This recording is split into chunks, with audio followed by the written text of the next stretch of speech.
शिमला की पहाड़ियों पर बसी उस ऐतिहासिक स्कूल की इमारत आज फूलों और रोशनी से सजी हुई थी।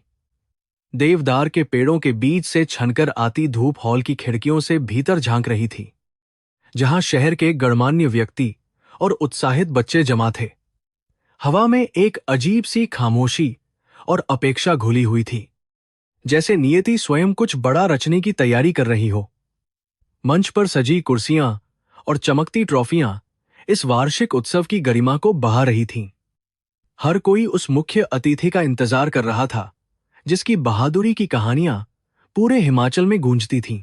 अनन्या शर्मा, जो अपनी सख्त छवि और न्यायप्रियता के लिए जानी जाने वाली एक वरिष्ठ आईपीएस अधिकारी थीं, हॉल में दाखिल हुईं। उनकी खाकी वर्दी की इस्त्री की हुई सिलवटें और उनके कंधों पर चमकते सितारे उनकी मेहनत और समर्पण का प्रतीक थे, लेकिन उनकी आंखों की गहराइयों में एक अनकहा दर्द छिपा था, जिसे उन्होंने बरसों से दुनिया की नजरों से ओझल रखा था। जब वे मंच की ओर बढ़ीं, तो तालियों की गूंज ने पूरे हॉल को भर दिया, मगर अनन्या का मन किसी अनजानी बेचैनी से घिरा हुआ था। उन्हें लग रहा था जैसे आज कुछ बदलने वाला है। समारोह की शुरुआत राष्ट्रगान और दीप प्रज्वलन के साथ हुई, जिसके बाद स्कूल के प्रधानाचार्य ने अनन्या के शानदार करियर और उनके साहस की प्रशंसा की। अनन्या ने विनम्रता से सिर झुकाया, लेकिन उनकी नजरें बार बार सामने बैठी बच्चों की भीड़ में भटक रही थीं। वे उन मासूम चेहरों में कुछ तलाश रही थीं, शायद अपना खोया हुआ अतीत या वो सपने जो अधूरी रह गई एक प्रेम कहानी के साथ दफन हो गए थे। मंच पर बच्चों को बुलाने का सिलसिला शुरू हुआ और अनन्या ने एक एक करके विजेताओं को स्वर्ण पदक और प्रमाण पत्र सौंपने शुरू किए। तभी 8 साल के एक छोटे से लड़के का नाम पुकारा गया, आर्यन। वह लड़का साधारण सूती स्कूल यूनिफॉर्म में था, लेकिन उसके चलने का अंदाज़ और उसके चेहरे पर छाई गंभीरता उसकी उम्र से कहीं ज्यादा परिपक्व लग रही थी। वह धीरे धीरे सीढ़ियां चढ़कर मंच पर आया और अनन्या के ठीक सामने आकर खड़ा हो गया। जब अनन्या ने उसकी ओर ट्रॉफी बढ़ाई, तो आर्यन ने उसे लेने के बजाय अपना नन्हा हाथ अनन्या की कलाई पर रख दिया। उसकी स्पर्श में एक ऐसी परिचित गर्माहट थी, जिसने अनन्या के शरीर में बिजली की एक लहर दौड़ा दी। पूरा हॉल अचानक से एकदम शांत हो गया, जैसे समय की सुइयां वहीं थम गई हों। आर्यन की आंखों में आंसू छलक आए थे और उसकी आवाज में एक अजीब सी तड़प थी, जो किसी बच्चे की नहीं बल्कि एक वियोगी प्रेमी की लग रही थी। उसने अनन्या की आंखों में सीधे देखते हुए बहुत ही धीमे लेकिन स्पष्ट स्वर में कहा, वंदना, तुम मेरी पत्नी हो। तुमने मुझे इतने सालों तक इंतजार क्यों करवाया? मैं तुम्हें हर जगह ढूंढ रहा था। वंदना नाम सुनते ही अनन्या के हाथ से ट्रॉफी छूटकर जमीन पर गिर गई और वह पत्थर की मूर्ति बन गई। वंदना वह गुप्त नाम था जिसे केवल अर्जुन जानता था। वह व्यक्ति जिससे अनन्या की शादी होने वाली थी और जो 20 साल पहले सरहद पर शहीद हो गया था। दुनिया के लिए वह अनन्या शर्मा थीं, लेकिन अर्जुन के लिए वह हमेशा उसकी वंदना ही रही थी। अनन्या का दिल जोर जोर से धड़कने लगा और उन्हें सांस लेने में तकलीफ होने लगी। उन्हें लगा जैसे मंच उनके पैरों के नीचे से खिसक रहा है। उस छोटे से बच्चे के मुंह से वह नाम सुनना किसी चमत्कार या किसी डरावने सपने जैसा था, जिसने उनकी आत्मा को झकझोर कर रख दिया। प्रधानाचार्य और स्कूल के अन्य शिक्षक तुरंत मंच की ओर दौड़े। उन्हें लगा कि शायद बच्चा डर गया है या उसने कोई शरारत की है। आर्यन की मां, जो दर्शक दीर्घा में बैठी थीं, घबराकर मंच पर आ गईं और उन्होंने अपने बेटे का हाथ पकड़कर उसे पीछे खींचने की कोशिश की, लेकिन आर्यन ने अनन्या की वर्दी का कोना कसकर पकड़ रखा था और वह बार बार वही शब्द दोहरा रहा था। उसकी आंखों में एक ऐसी सच्चाई और दर्द था जिसे नजरअंदाज करना अनन्या के लिए नामुमकिन हो गया था। स्कूल का वह उत्सव अब एक गहरे रहस्य में बदल चुका था। अनन्या ने कांपते हाथों से आर्यन के चेहरे को छुआ और उसकी आंखों की गहराई में झांकने की कोशिश की। वहां उसे वही चमक दिखाई दी जो कभी अर्जुन की आंखों में हुआ करती थी, वही दृढ़ता और वही बेपनाह मोहब्बत। भीड़ में लोग कानाफूसी करने लगे थे। कुछ इसे बच्चे का पागलपन कह रहे थे, तो कुछ इसे पूर्व जन्म का कोई किस्सा मान रहे थे। अनन्या का पुलिसिया दिमाग तर्क ढूंढ रहा था, लेकिन उनका दिल चिल्ला चिल्लाकर कह रहा था कि यह कोई इत्तेफाक नहीं है। यह उनकी अधूरी कहानी का शायद कोई नया अध्याय था जो आज खुलने वाला था।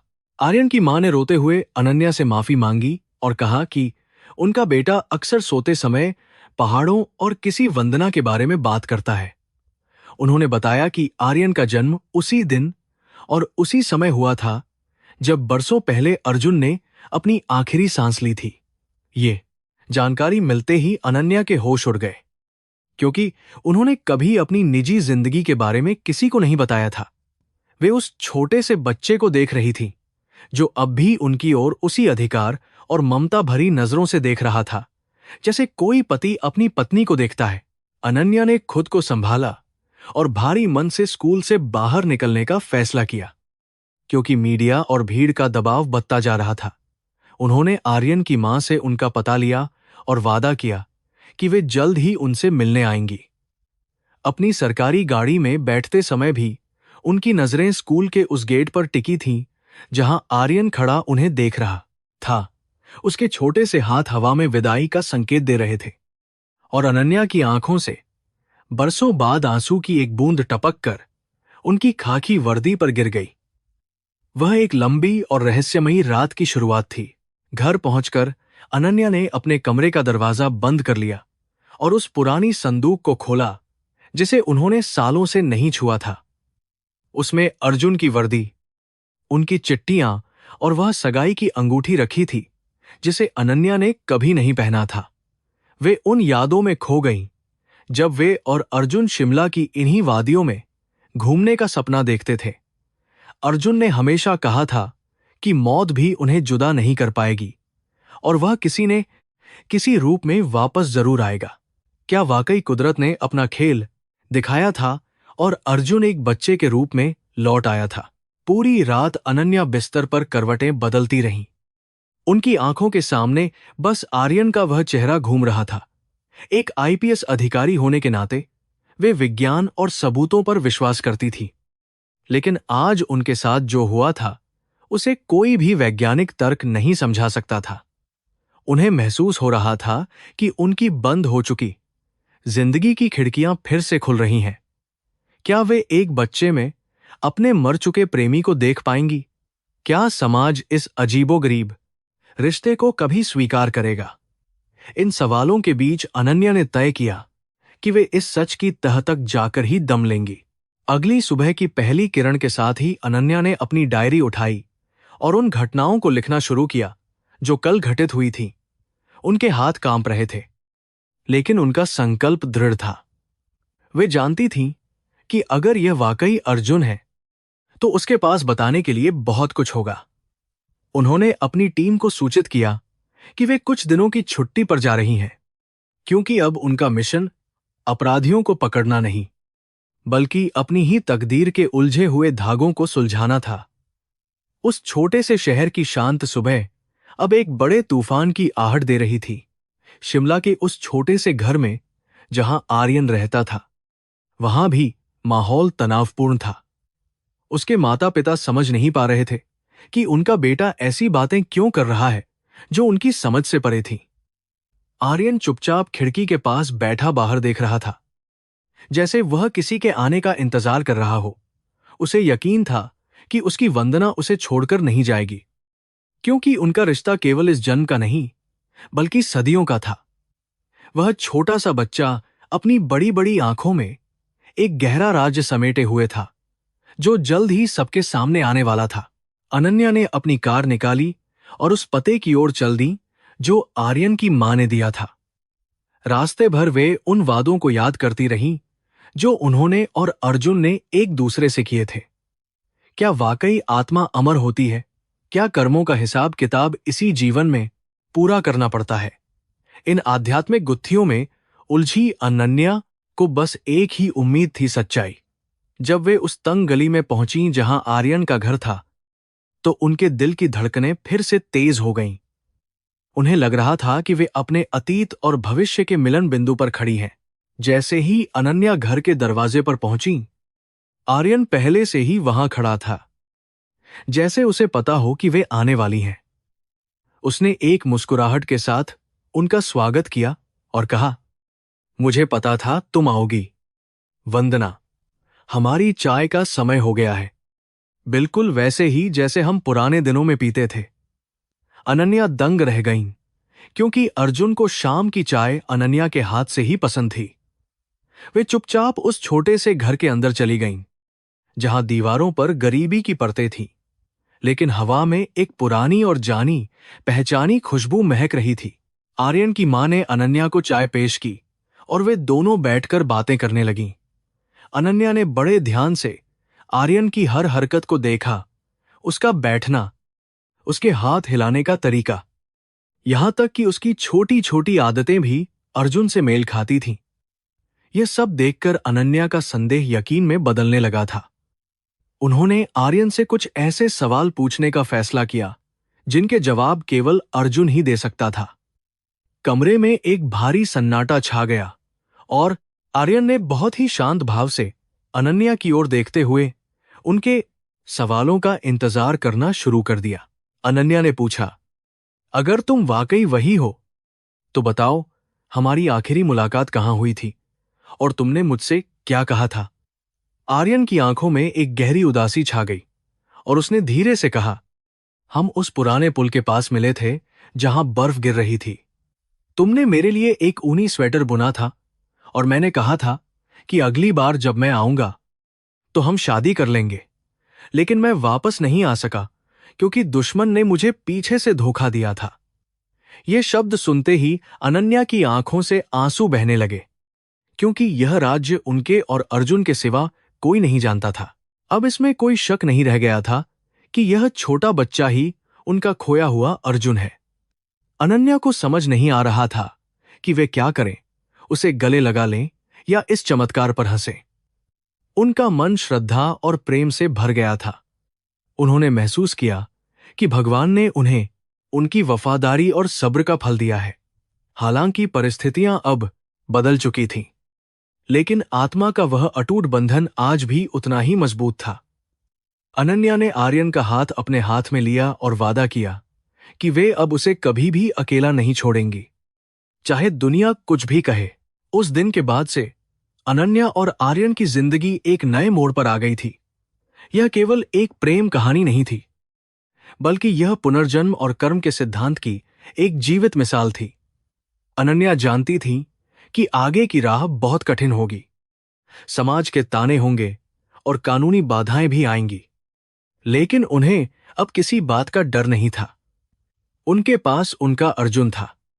भले ही वह एक 8 साल के बच्चे के शरीर में था, वे दोनों अब मिलकर उस सच को तलाशने वाले थे जिसने उनकी पिछली जिंदगी को तबाह कर दिया था और उन्हें फिर से मिलाया था।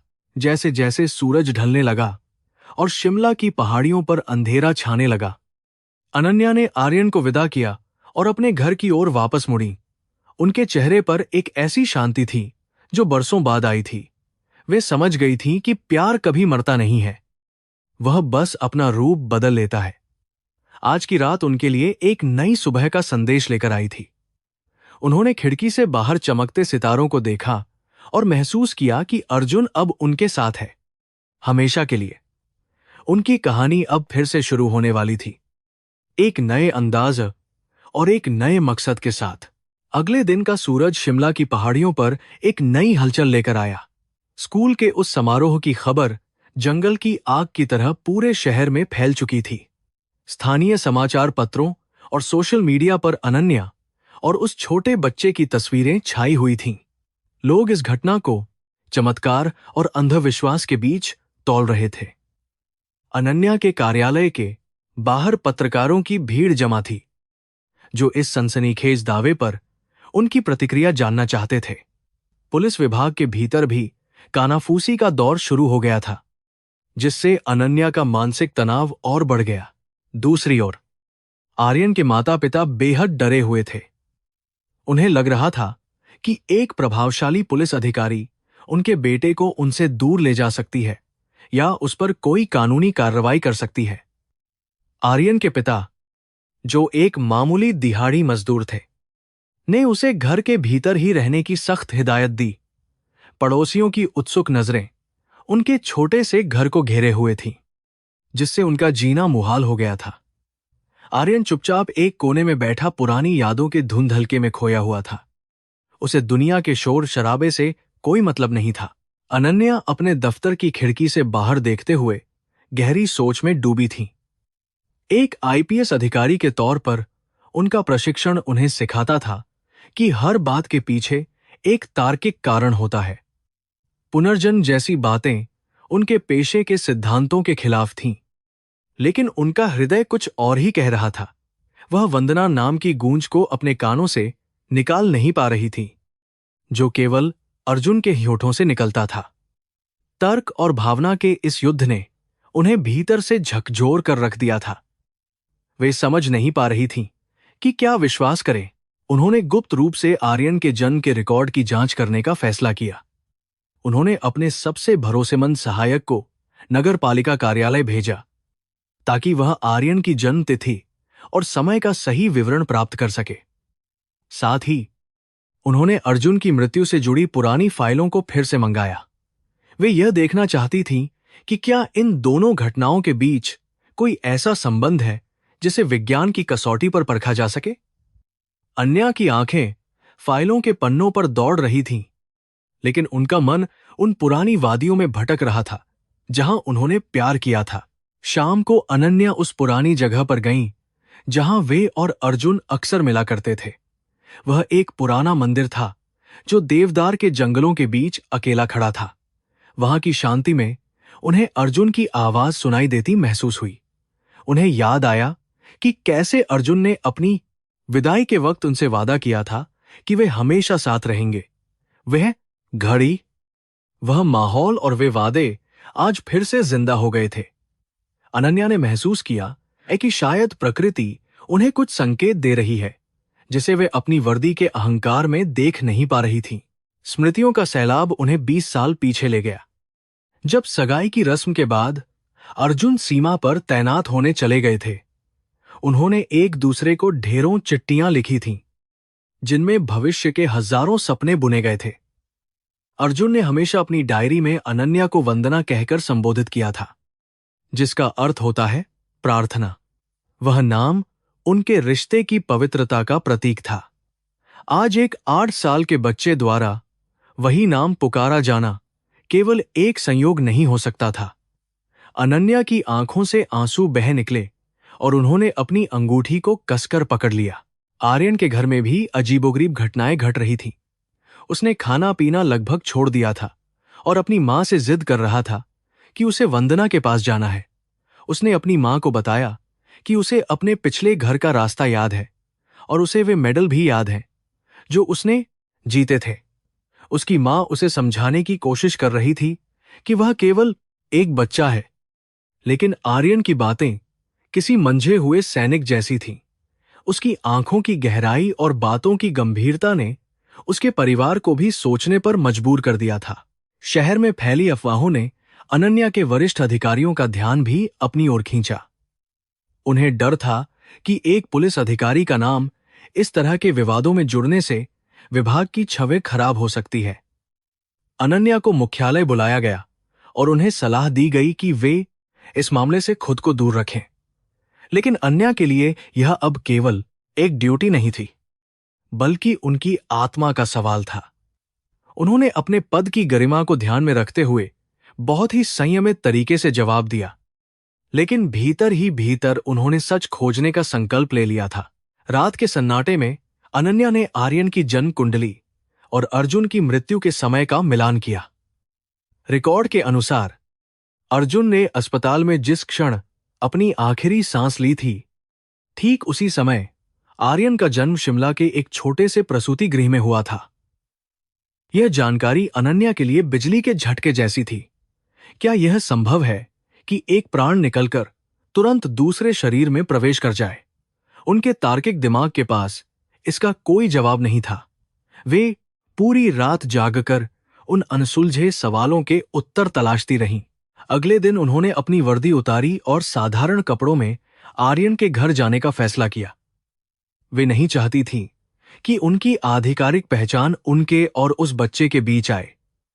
जब वे उस तंग बस्ती में पहुंची तो बच्चों का एक झुंड खेल रहा था, लेकिन आर्यन अपनी खिड़की पर बैठा उदास नजरों से सड़क की ओर देख रहा था। जैसे ही उसने अनन्या की कार देखी, उसके चेहरे पर एक दिव्य चमक आ गई। वह दौड़ता हुआ बाहर आया और अनन्या के पैरों के पास आकर रुक गया।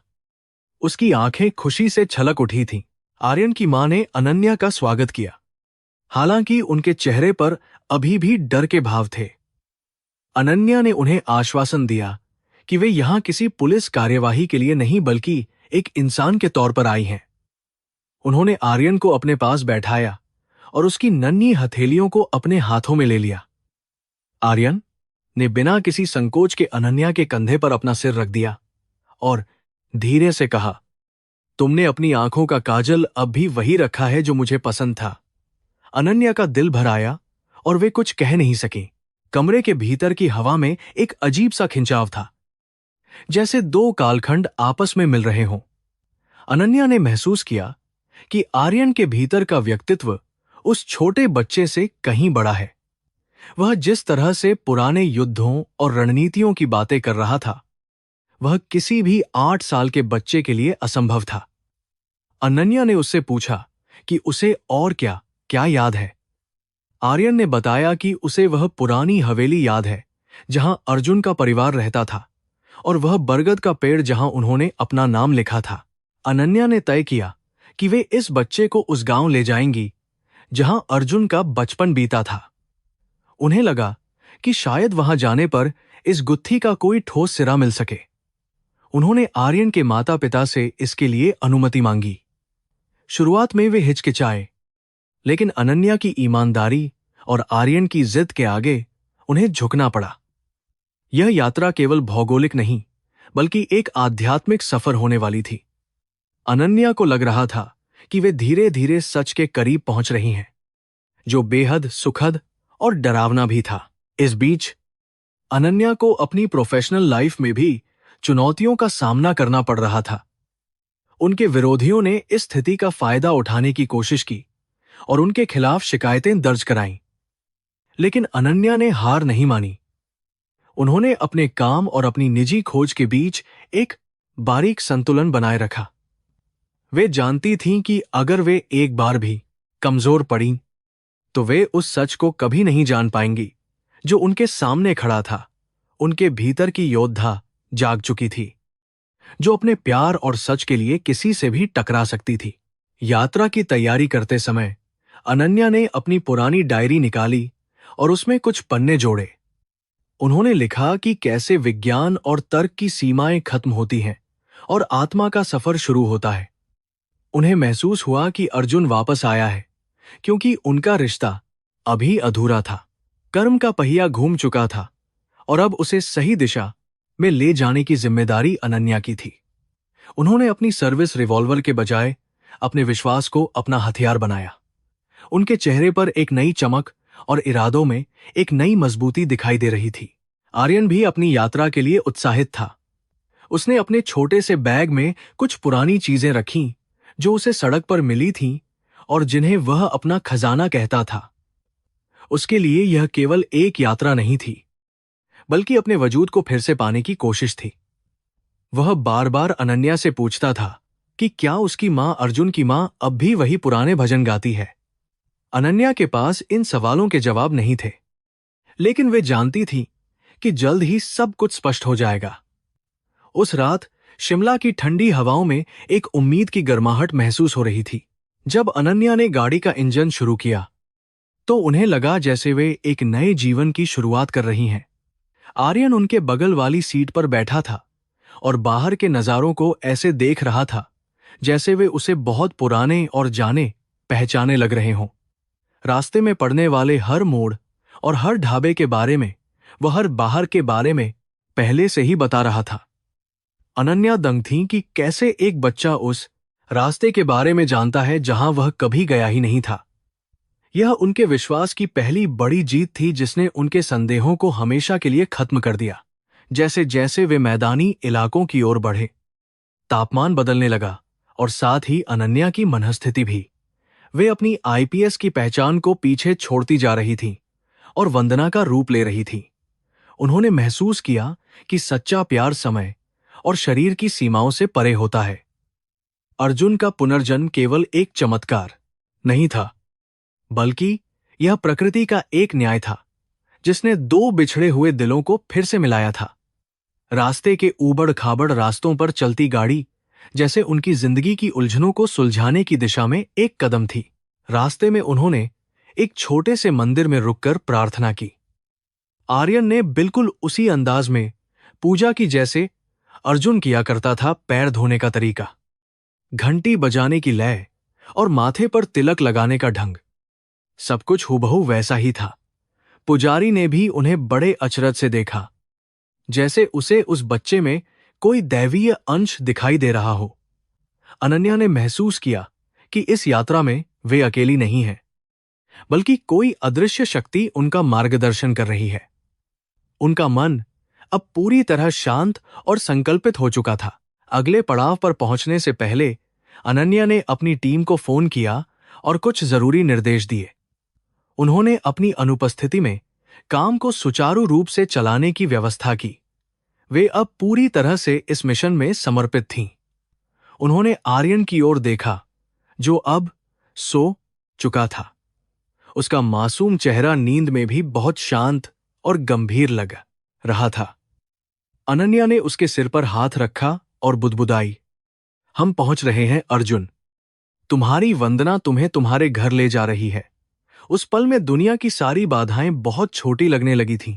अंततः वे उस पुराने जिले की सीमा में दाखिल हुए जहां अर्जुन का पैतृक निवास था। सड़क के दोनों ओर लहलहाते सरसों के खेत और मिट्टी की सौंधी खुशबू ने अनन्या की यादों को ताजा कर दिया। आर्यन ने अपनी आंखें खोलीं और बाहर देखते ही चिल्लाया, वो देखो, वो रहा हमारा पुराना कुआं। अनन्या ने गाड़ी रोकी और उस कुएं की ओर देखा जो अब पुराना और जर्जर हो चुका था। उनकी आंखों में चमक आ गई, क्योंकि उन्हें समझ आ गया था कि वे सही रास्ते पर हैं। यह सफर अब अपने सबसे भावुक और निर्णायक मोड़ पर पहुंच चुका था। गाड़ी जैसे ही गांव की धूल भरी पगडंडियों पर आगे बढ़ी, आर्यन के चेहरे पर एक अजीब सी शांति छा गई। वह खिड़की से बाहर उन पुराने पेड़ों और खेतों को देख रहा था जैसे वे उसके अपने हों। अनन्या का दिल जोरों से धड़क रहा था, क्योंकि यह वही रास्ता था जहां वह कभी अर्जुन के साथ हाथ पकड़कर चली थी। हर मोड़ पर उसे पुरानी यादें घेरे हुए थीं। आर्यन ने अचानक इशारा किया और कहा कि आगे वाले बरगद के पेड़ के नीचे एक छोटा सा मंदिर है जहां हम अक्सर रुकते थे। अनन्या दंग रह गई, क्योंकि वहां वाकई एक छोटा मंदिर था। गाड़ी रुकी और आर्यन बिना किसी झिझक के उस पुरानी हवेली की ओर भागा जो अब खंडहर बन चुकी थी। अनन्या उसके पीछे पीछे चल रही थी। उसके मन में संदेह और विश्वास का द्वंद्व चल रहा था। हवेली की दीवारें अब काली पड़ चुकी थीं और चारों ओर झाड़ियां उगाई थीं, लेकिन आर्यन को रास्ता पता था। वह सीधे उस कोने की ओर गया जहां कभी अर्जुन का कमरा हुआ करता था। उसने टूटी हुई खिड़की की ओर देखा और कहा कि यहां से रात को चांद बहुत साफ दिखता था, बिल्कुल वैसा ही जैसा हमारी सगाई वाली रात को दिख रहा था। अनन्या ने महसूस किया कि उनके पैर कांप रहे हैं। उन्होंने धीरे से आर्यन का हाथ पकड़ा और उसे अपने पास बिठाया। उन्होंने सोचा कि शायद यह किसी की साजिश हो सकती है, लेकिन एक 8 साल का बच्चा इतनी बारीकी से सब कुछ कैसे जान सकता है?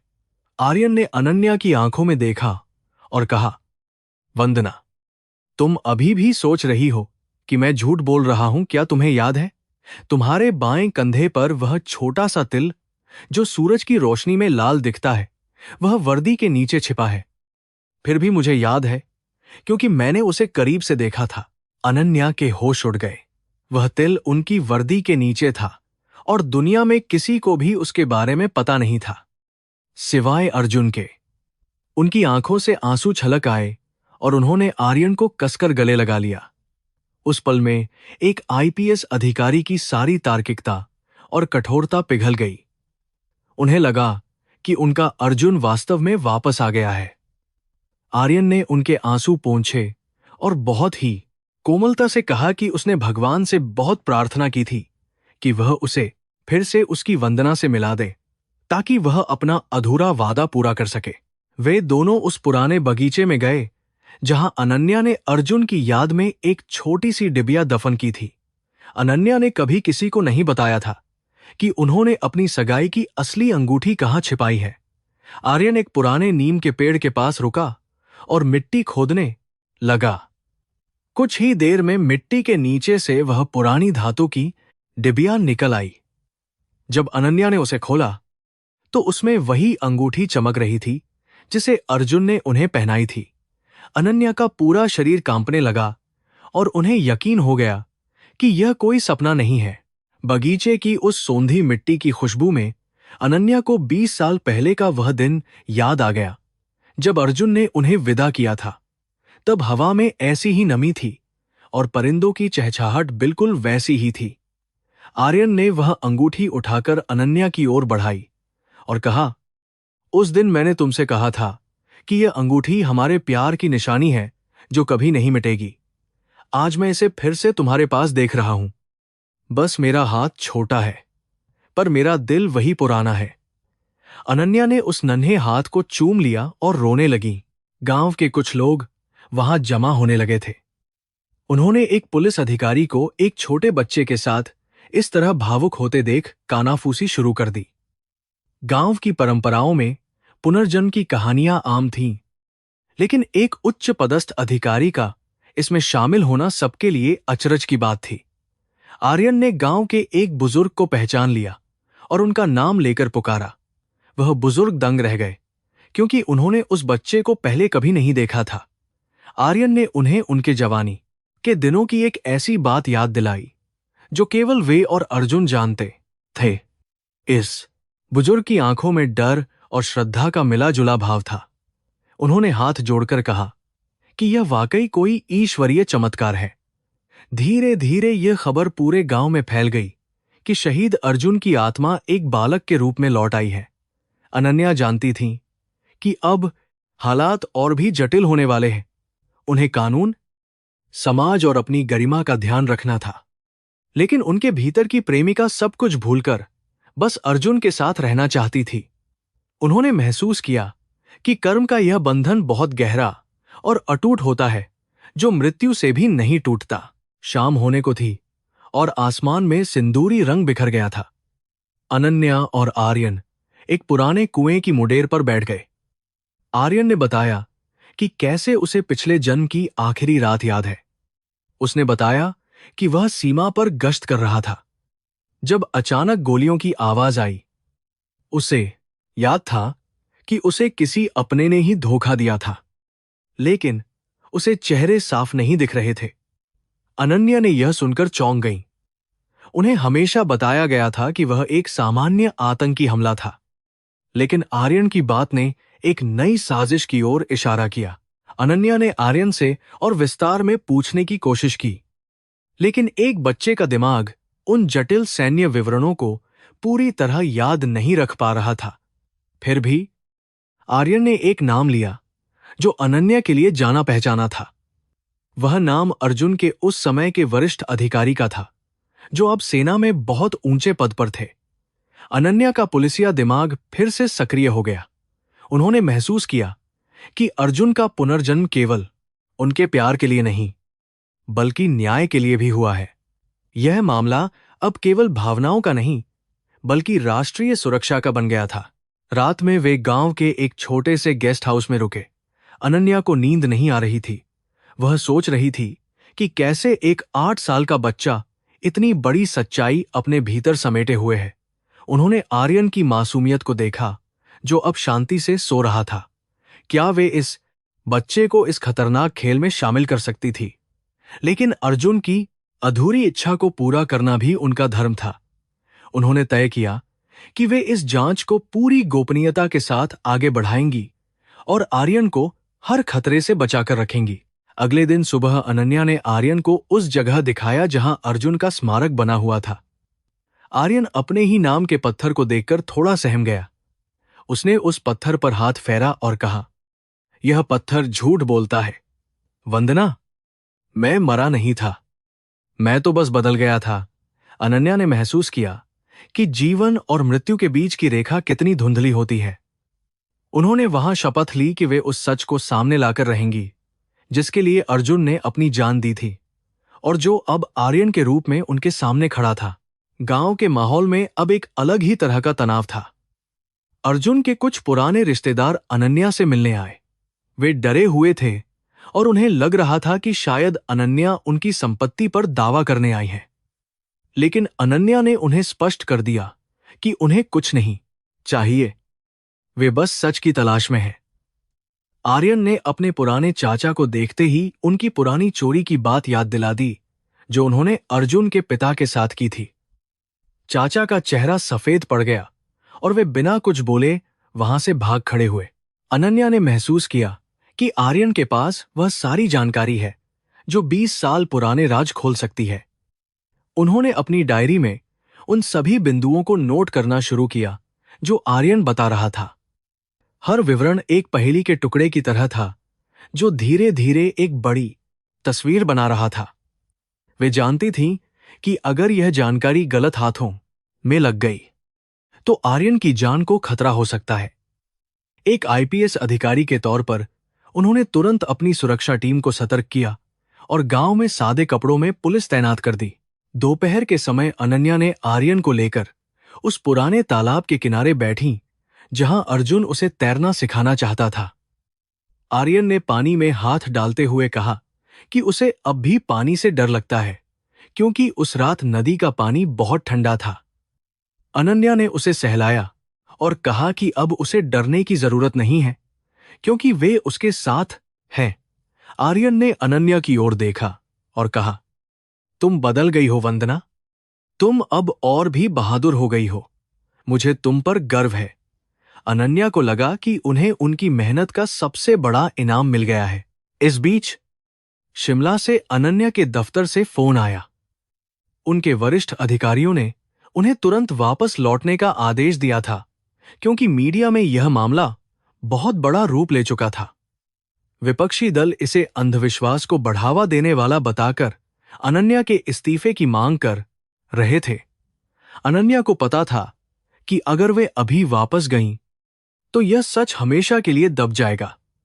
उन्होंने बहुत ही संयम से जवाब दिया कि वे एक व्यक्तिगत मामले की जांच कर रही हैं और जल्द ही अपनी रिपोर्ट पेश करेंगी। उनका संघर्ष अब दो तरफा हो गया था।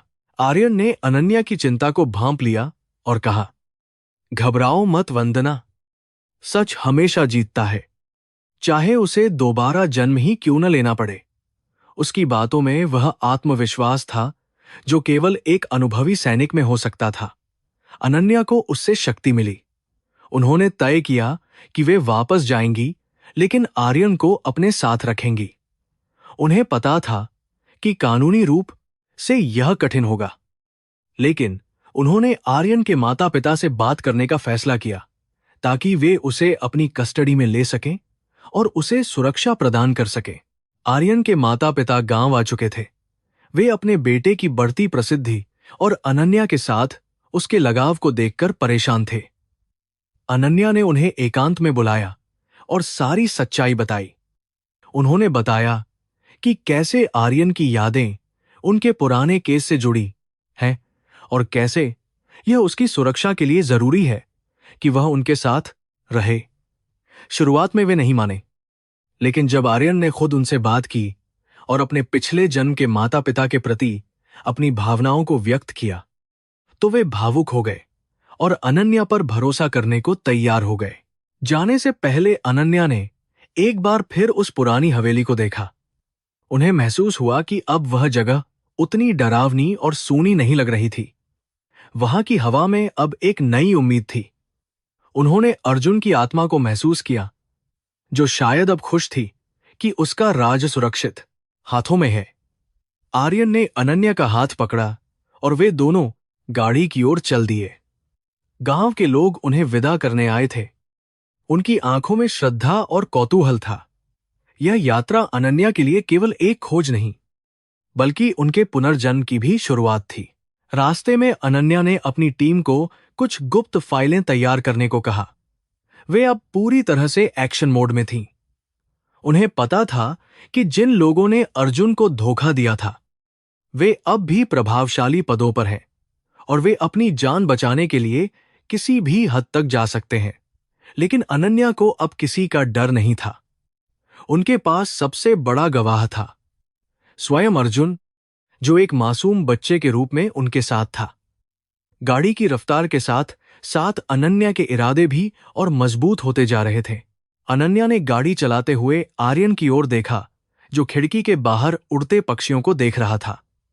उन्होंने सोचा कि नियति कितनी अजीब है, जिसे उन्होंने खो दिया था।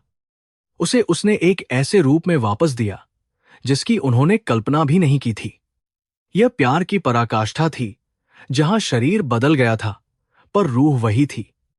अनन्या ने मुस्कुराते हुए आर्यन से कहा, अब हम घर जा रहे हैं और इस बार कोई भी हमें जुदा नहीं कर पाएगा। आर्यन ने मुस्कुराकर सिर हिलाया और कहा, हां वंदना, अब हम हमेशा साथ रहेंगे। गांव की धूल भरी पगडंडियों को पीछे छोड़ते हुए अनन्या की कार अब हाईवे पर तेजी से दौड़ रही थी। खिड़की से बाहर उड़ती धूल और पीछे छूटते सरसों के खेत जैसे बीते हुए कल की गवाहियां दे रहे थे। आर्यन के चेहरे पर एक संतुष्टि भरी मुस्कान थी, जैसे उसने अपनी पहचान का एक बड़ा हिस्सा वापस पा लिया हो। अनन्या उसे बार बार मुड़कर देख रही थी। उन्हें विश्वास नहीं हो रहा था कि यह छोटा बच्चा ही उनके जीवन का सबसे बड़ा सच है। हवा में एक नई उमंग और अज्ञात भय का संगम था। रास्ते में एक पुराने ढाबे पर गाड़ी रुकी तो वहां का माहौल ठेठ ग्रामीण भारत की याद दिला रहा था। अनन्या ने देखा कि आर्यन बिल्कुल उसी अंदाज में हाथ धो रहा था जैसे अर्जुन किया करता था, कोहनी तक पानी ले जाना और फिर धीरे से तौलिए का इस्तेमाल करना। यह सब देखकर अनन्या की आंखों में एक अजीब सी चमक आ गई। उन्होंने महसूस किया कि शरीर भले ही बदल गया हो, लेकिन संस्कार और रूहानी आदतें कभी नहीं बदलती।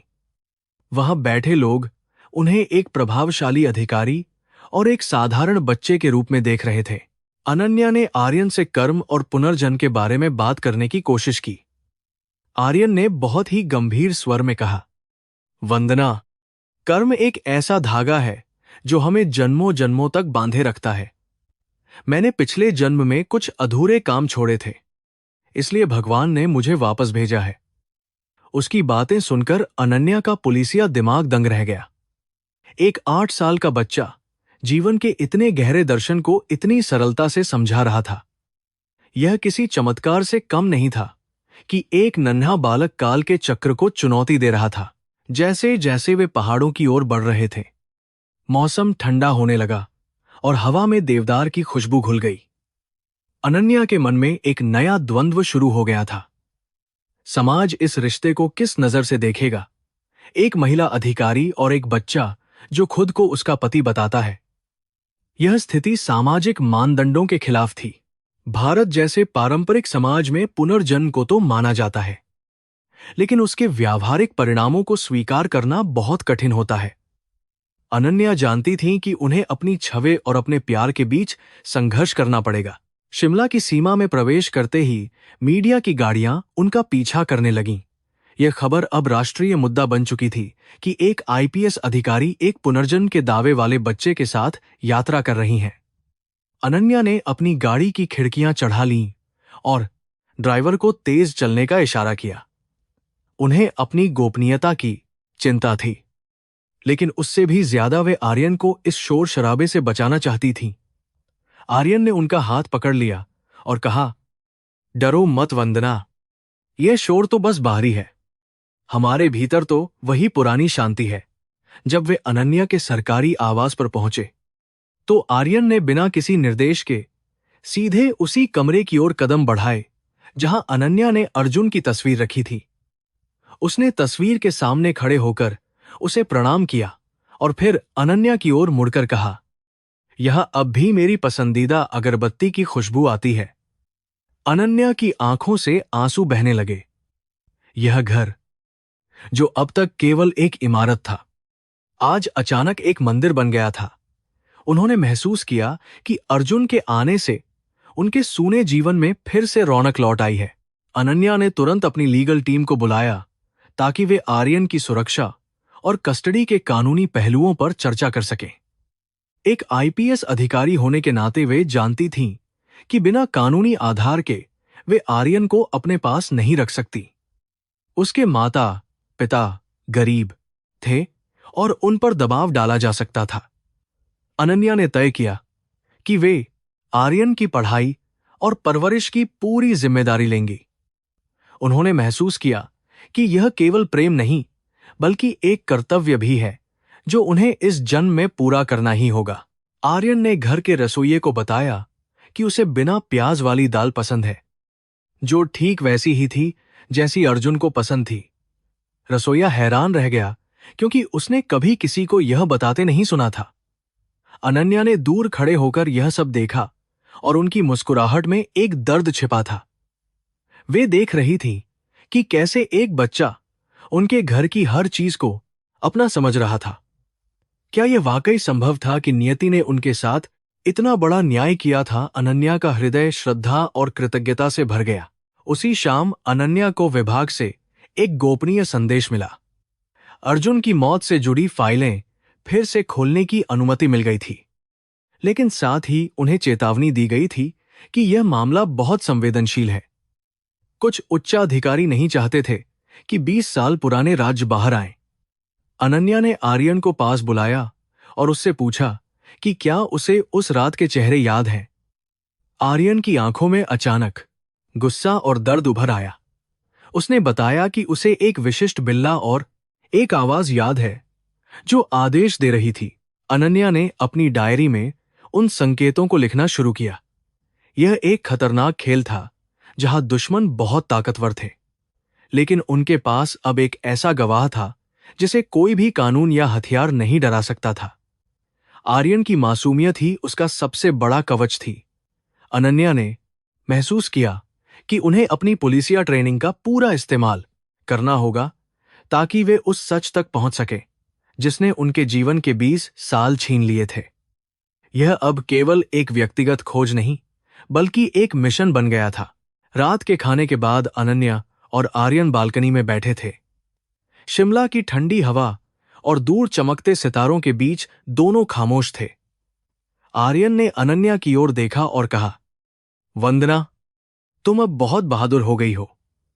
उस दिन जब मैं जा रहा था, तुम बहुत रो रही थी, लेकिन आज तुम्हारी आंखों में आग है। अनन्या ने उसके छोटे से सिर को सहलाया और सोचा कि समय ने उन्हें कितना बदल दिया है। एक कमजोर लड़की से वे अब एक ऐसी महिला बन गई थीं जो पूरी व्यवस्था से लड़ने का माद्दा रखती थीं। समाज के कुछ रूढ़िवादी संगठनों ने अनन्या के घर के बाहर विरोध प्रदर्शन शुरू कर दिया था। वे इसे संस्कृति के साथ खिलवाड़ बता रहे थे। अनन्या ने बहुत ही संयम से काम लिया और पुलिस बल को निर्देश दिए कि किसी को भी घर के अंदर न आने दिया जाए। वे जानती थीं कि लोग केवल बाहरी आवरण को देख रहे हैं, आत्मा के उस गहरे संबंध को नहीं जो काल और परिस्थिति से परे है। अनन्या के लिए आर्यन केवल एक बच्चा नहीं था, बल्कि वह उनके विश्वास की अंतिम उम्मीद थी। आर्यन के माता पिता को शहर के एक सुरक्षित स्थान पर ठहराया गया था। अनन्या ने उनसे बात की और उन्हें विश्वास दिलाया कि आर्यन उनके लिए हमेशा उनका बेटा ही रहेगा, लेकिन उसकी सुरक्षा के लिए उसका अनन्या के साथ रहना जरूरी है। उसकी मां रो रही थी, लेकिन उसे भी समझ आ रहा था कि उसका बेटा अब किसी और दुनिया की बातें कर रहा है। अनन्या ने उन्हें आर्थिक मदद और सम्मान का आश्वासन दिया। यह एक मां का दूसरी मां के प्रति किया गया वादा था, जो बहुत भावुक और गहरा था। अगले कुछ दिन अनन्या ने पुराने साक्ष्यों को जुटाने में बिताए। उन्होंने उन सेवानिवृत्त अधिकारियों से संपर्क किया जो अर्जुन के समय में तैनात थे। कुछ लोग बात करने से कतरा रहे थे, जबकि कुछ ने अनन्या के जज्बे को देखकर उनकी मदद करने का वादा किया। अनन्या ने महसूस किया कि सच की परतें धीरे धीरे खुल रही हैं। आर्यन की यादें एक टॉर्च की तरह काम कर रही थीं, जो अंधेरी गलियों में रास्ता दिखा रही थीं। वे जानती थीं कि वे अब बहुत करीब पहुंच चुकी हैं। अनन्या ने आर्यन को एक डायरी दी और उसे उन सभी चित्रों को बनाने को कहा जो उसे याद आते हैं। आर्यन ने कुछ ऐसे नक्शे और संकेतों को कागज पर उकेरा जिन्हें देखकर सेना के विशेषज्ञ भी हैरान रह गए। वे उन गुप्त रास्तों के बारे में थे जो केवल गश्ती दलों को पता होते थे। यह इस बात का पुख्ता सबूत था कि आर्यन के पास वह जानकारी है जो केवल अर्जुन ही जान सकता था। अनन्या का आत्मविश्वास अब और भी बढ़ गया था। वे अब किसी भी चुनौती के लिए तैयार थीं। इस बीच अनन्या के निजी जीवन में भी बहुत उतार चढ़ाव आ रहे थे। उनके रिश्तेदार और दोस्त उन्हें इस मामले से पीछे हटने की सलाह दे रहे थे। वे कह रहे थे कि एक बच्चे को पति मानना पागलपन है। अनन्या ने मुस्कुराकर उनसे कहा, प्यार पागलपन ही होता है, और अगर यह पागलपन मुझे मेरे अर्जुन से मिलाता है तो मुझे यह मंजूर है। उनकी इस दृढ़ता ने लोगों के मुंह बंद कर दिए। वे समझ गए थे कि अनन्या को उनके मार्ग से हटाना अब किसी के बस की बात नहीं थी। एक दिन जब अनन्या ऑफिस से वापस आईं, तो उन्होंने देखा कि आर्यन पुराने रिकॉर्ड प्लेयर पर वह गाना सुन रहा था जो अर्जुन का पसंदीदा था। वह धुन पूरे घर में गूंज रही थी और अनन्या को लगा जैसे वे फिर से 20 साल पीछे चली गई हैं। उन्होंने अपनी वर्दी उतारी और वहीं जमीन पर बैठ गईं। आर्यन ने आकर उनके सिर पर हाथ रखा और धीरे से गुनगुनाना शुरू किया। उस पल में सारी दुनिया की बंदिशें खत्म हो गई थीं और केवल दो आत्माओं का मिलन रह गया था। जांच के दौरान अनन्या को पता चला कि अर्जुन की यूनिट का एक सिपाही अब भी जीवित है, जो उस रात उसके साथ था। वह अब एक दूर दराज के गांव में गुमनामी की जिंदगी जी रहा था। अनन्या ने तय किया कि वे आर्यन के साथ उससे मिलने जाएंगी। यह मुलाकात स्पर्धा दूर है, पर अर्जुन की गांव में केस का रुख मोड़ सकती थी। अनन्या ने अपनी गाड़ी तैयार की और बहुत ही गुप्त तरीके से शहर से बाहर निकली। उन्हें शक था कि उन पर नजर रखी जा रही है, इसलिए उन्होंने अपनी सुरक्षा के कड़े इंतजाम किए थे।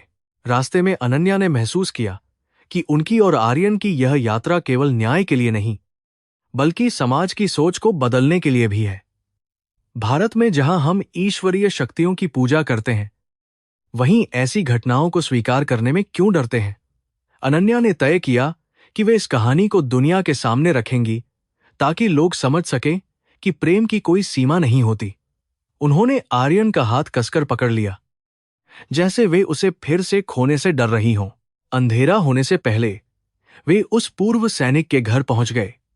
वह एक टूटा फूटा मकान था, लेकिन वहां की दीवारों पर अब भी पुरानी वीरता की तस्वीरें टंगी थीं। जैसे ही उस सैनिक ने अनन्या को वर्दी में और आर्यन को उनके साथ देखा, वह सहम गया। लेकिन जैसे ही आर्यन ने उसे उसके पुराने कोड नाम से पुकारा, उस आदमी के हाथ से लौटा गिर गया और वह फूट फूट कर रोने लगा। अनन्या को पता चल गया था कि उन्होंने सही तार छेड़ दिया है और अब सच सामने आने वाला है। अनन्या ने उस सैनिक को शांत किया और उसे सच बताने के लिए प्रेरित किया। उसने बताया कि कैसे उस रात उन्हें गलत जानकारी दी गई थी और कैसे उनके ही कमांडर ने दुश्मन को उनकी लोकेशन लीक कर दी थी। ने उसे बचाने के लिए अपनी जान दांव पर लगा दी थी। यह सुनकर अनन्या की आंखों में प्रतिशोध की ज्वाला भड़क उठी। उन्हें अब उस गद्दार का नाम पता था जो आज भी सत्ता के गलियारों में घूम रहा था। यह संघर्ष अब अपने अंतिम और निर्णायक चरण में प्रवेश कर गया था। पूर्व सैनिक राघव की आंखों में डर सा झलक रहा था जब उसने उस खौफनाक रात का जिक्र किया। उसने बताया कि कैसे जनरल बख्शी ने गश्ती दल की गुप्त जानकारी दुश्मन को दी थी। अनन्या ने गौर किया कि राघव के शब्द वही थे जो आर्यन ने अपनी धुंधली यादों में कहे थे।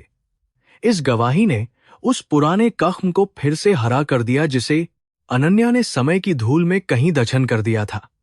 अब यह साफ था कि अर्जुन की मौत कोई इत्तेफाक नहीं, बल्कि एक सोची समझी साजिश थी जिसे प्रभावशाली लोगों ने दबा दिया था। आर्यन ने धीरे से राघव का हाथ पकड़ा और उसे वह गुप्त कूट शब्द याद दिलाया जिसका उपयोग वे केवल आपातकाल में करते थे। राघव का शरीर कांपने लगा और वह अनन्या के पैरों में गिर पड़ा, यह स्वीकार करते हुए कि उसने डर के मारे इतने सालों तक चुप्पी साधे रखी थी। अनन्या ने महसूस किया कि एक नन्हा बालक अपनी रूहानी ताकत से व्यवस्था की दीवारों को हिला रहा था।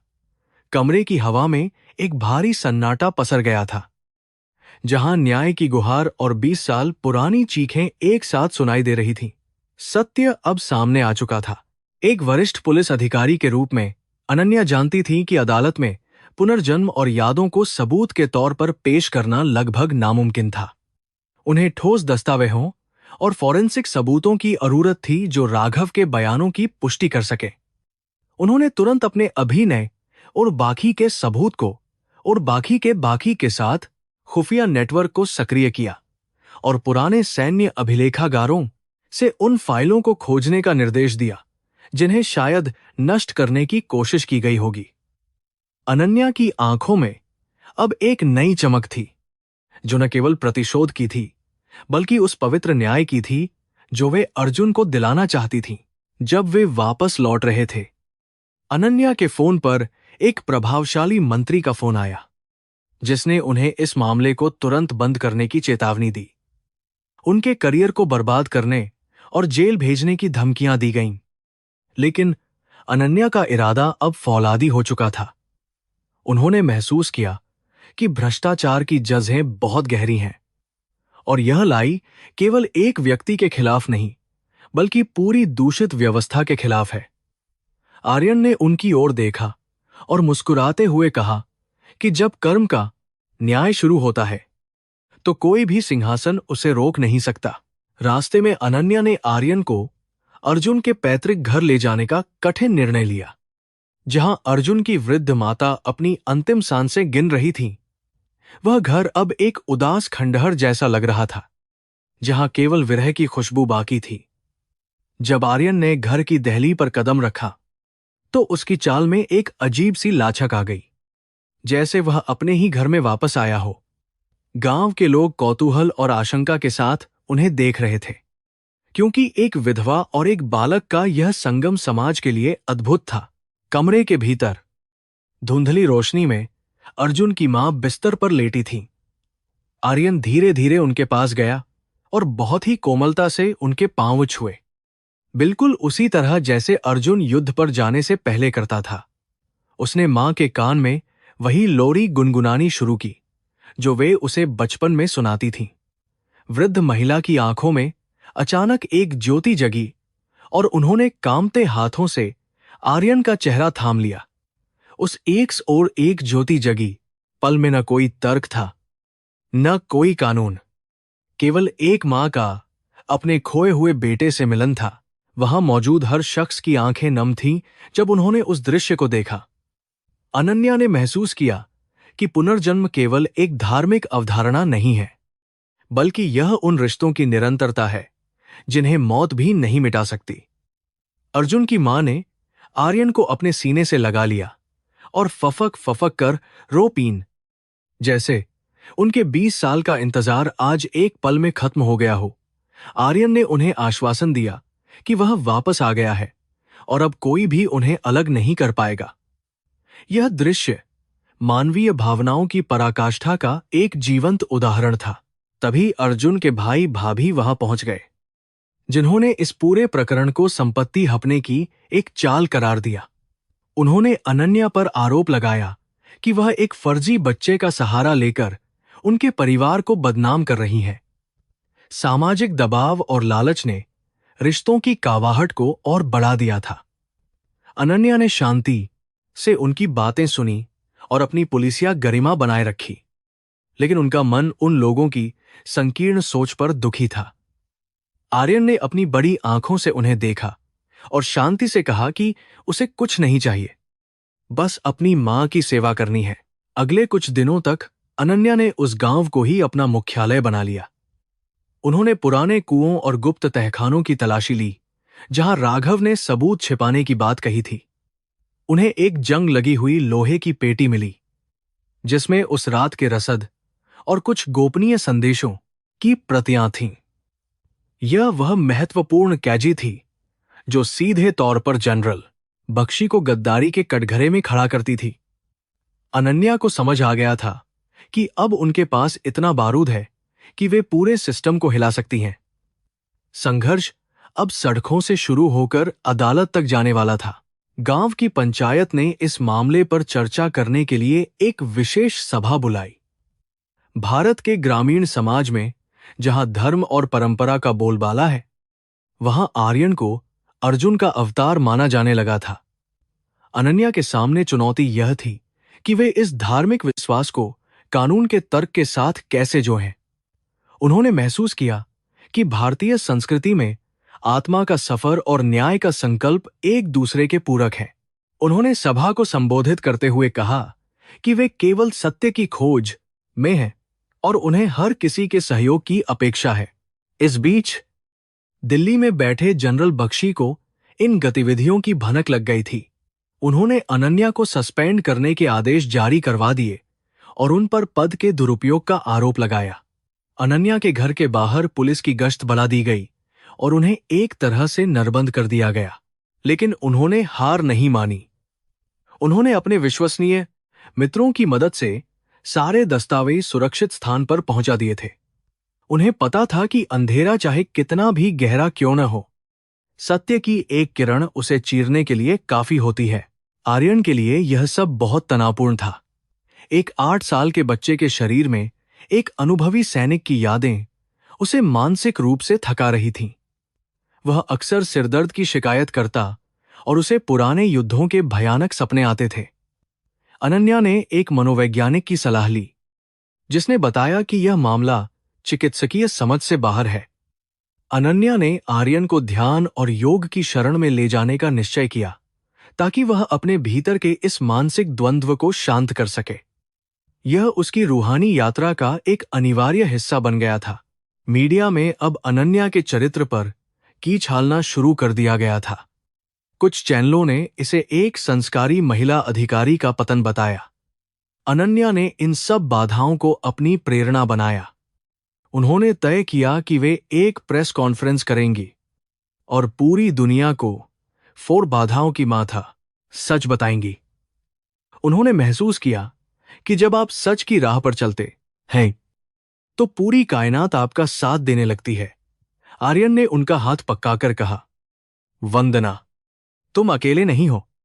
मैं और मेरे हारो शहीद साथी तुम्हारे साथ अदृश्य रूप में खड़े हैं। रात के सन्नाटे में जब गांव के मंदिर की घंटियां बज रही थीं, अनन्या और आर्यन ने गंगा किनारे बैठकर शांति के कुछ पल बिताए। पानी की कलकल आवाम में उन्हें शांति महसूस हो रही थी। अनन्या ने सोचा कि कैसे कर्म का चक्र घूमकर उन्हें फिर से वहीं ले आया है जहां से सब शुरू हुआ था।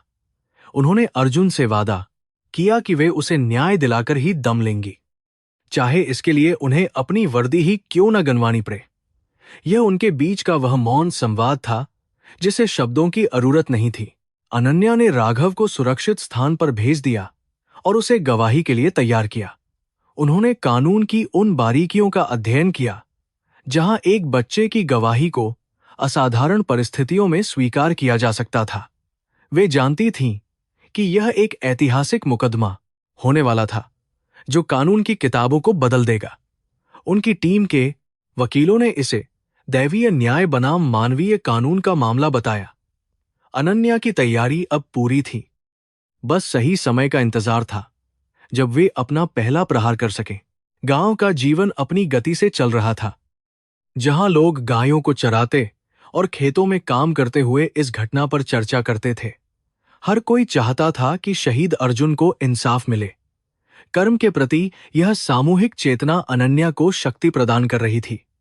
उन्होंने महसूस किया कि भारत की असली ताकत उसके गांवों के इसी सरल और अडिग विश्वास में है।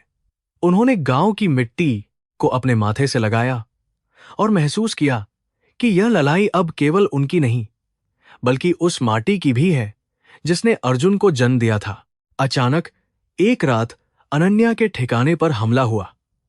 कुछ अज्ञात हमलावरों ने गोलियां चलाईं, लेकिन अनन्या की सतर्कता और उनके सुरक्षाकर्मियों की बहादुरी से वे बच गईं।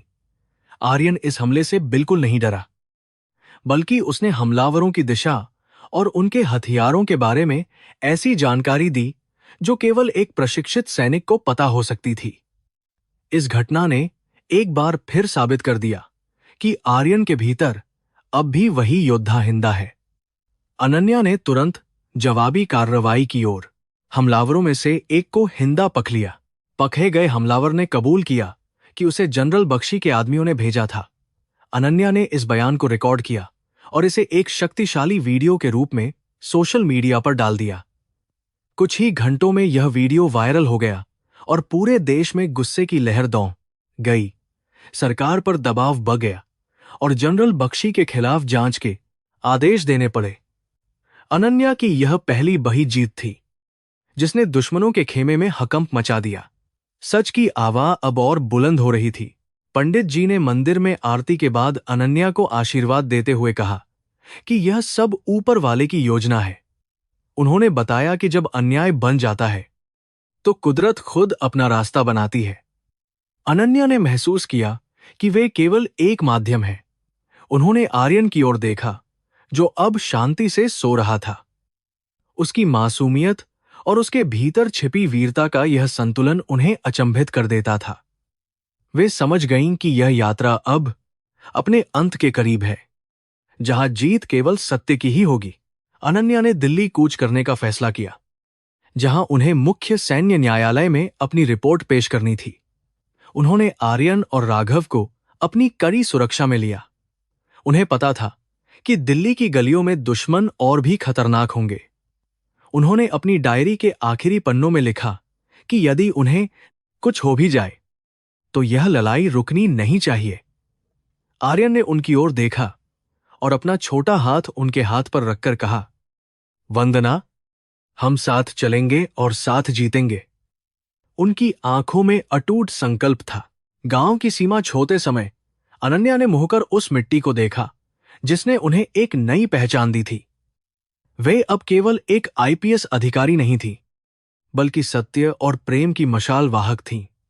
आर्यन की आंखों में एक अजीब सी विदाई का भाव था, जैसे वह अपनी पुरानी जजों को हमेशा के लिए छोड़कर एक नई मंजिल की ओर बढ़ रहा हो। गाजी की रफ्तार के साथ उनके दिलों की धड़कनें भी बढ़ रही थीं। न्याय का रथ अब दिल्ली की ओर रवाना हो चुका था, जहां इतिहास उनका इंतजार कर रहा था। दिल्ली की सड़कों पर दौड़ती गाड़ियां और ऊंची इमारतें अनन्या के भीतर उठ रहे तूफान को कम नहीं कर पा रही थीं। यहां का माहौल शिमला की शांत वादियों से बिल्कुल अलग था, जहां हर मोड़ पर सत्ता और षड्यंत्र की गूंज सुनाई देती थी।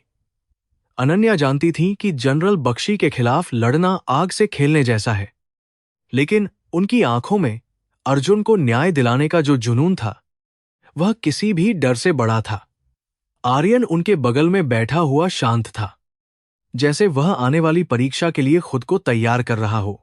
अनन्या ने अपने संपर्क सूत्रों का उपयोग करके एक पुरानी सैन्य फाइल निकाली जो बरसों से धूल फांक रही थी। इस फाइल में उस रात की गश्त का विस्तृत विवरण था, लेकिन कई पन्ने गायब थे। आर्यन ने फाइल के कवर को छूते ही बताया कि इसमें एक नीले रंग का रसद पर्चा हुआ करता था, जिस पर अंतिम आदेश लिखे गए थे। अनन्या दंग रह गई, क्योंकि यह जानकारी किसी सार्वजनिक रिकॉर्ड में नहीं थी। यह स्पष्ट था कि अर्जुन की यादें अब भी उतनी ही ताजा और सटीक थीं, जो इस पूरी जांच का आधार बनने वाली थीं। जनरल बख्शी ने अपनी पूरी ताकत लगा दी थी ताकि अनन्या कोर्ट के दरवाजे तक न पहुंच सके। उनके घर की निगरानी बढ़ गई थी और उनके करीबियों को डराया धमकाया जा रहा था। लेकिन अनन्या ने एक निडर योद्धा की तरह हार नहीं मानी। उन्होंने मीडिया के कुछ ईमानदार पत्रकारों से मुलाकात की और उन्हें इस मामले की गंभीरता समझाई। वे जानती थीं कि केवल जनता का दबाव ही इस भ्रष्ट तंत्र को हिला सकता है। आर्यन इस पूरी प्रक्रिया को बड़े ध्यान से देख रहा था। उसकी आंखों में वह गंभीरता थी जो किसी अनुभवी को मात दे। एक रात गुप्त रूप से अनन्या और आर्यन ने एक रिटायर्ड जज से मुलाकात की, जो पुनर्जन्म और कर्म के सिद्धांतों में गहरी रुचि रखते थे। उन्होंने बताया कि कानून केवल ठोस सबूतों को मानता है, भावनाओं को नहीं। अनन्या ने उन्हें वे दस्तावेज दिखाए जो उन्होंने गांव से बरामद किए थे। आर्यन ने उस रात के उन गुप्त रास्तों का नक्शा बनाकर दिखाया जो केवल सेना के उच्च अधिकारियों को पता होते थे। जज साहब यह देखकर हैरान रह गए कि एक छोटा बच्चा उन जटिल सामरिक स्थानों के बारे में इतनी सूक्ष्मता से कैसे बता सकता है। जांच के दौरान अनन्या को पता चला कि जनरल बख्शी ने उस समय एक विदेशी बैंक खाते में बड़ी रकम जमा की थी। यह रकम उसी रात के आसपास जमा हुई थी जब अर्जुन की गश्ती टीम पर हमला हुआ था। अनन्या ने डिजिटल फुटप्रिंट्स का पीछा करना शुरू किया जो उन्हें एक प्रभावशाली कॉरपोरेट घराने तक ले गए। यह मामला अब केवल सैन्य गद्दारी का नहीं बल्कि एक अंतर्राष्ट्रीय भ्रष्टाचार का रूप ले चुका था। अनन्या ने महसूस किया कि अर्जुन की मौत के पीछे केवल एक व्यक्ति नहीं बल्कि एक पूरा गिरोह काम कर रहा था।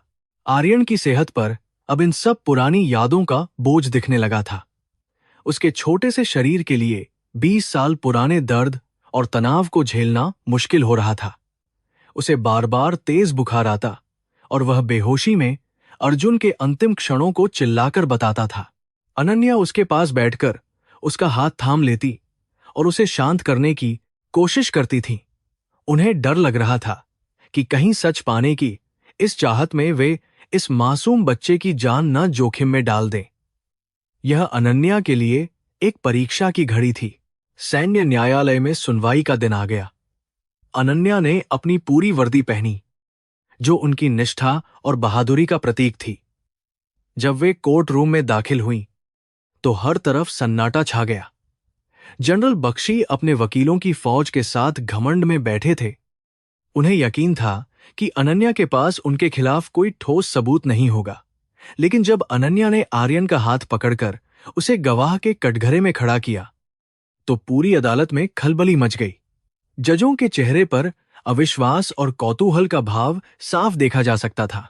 विपक्षी वकील ने आर्यन का मजाक उड़ाते हुए कहा कि यह सब एक पुलिस अधिकारी का ड्रामा है ताकि वह अपनी अधूरी प्रेम कहानी को पूरा कर सके।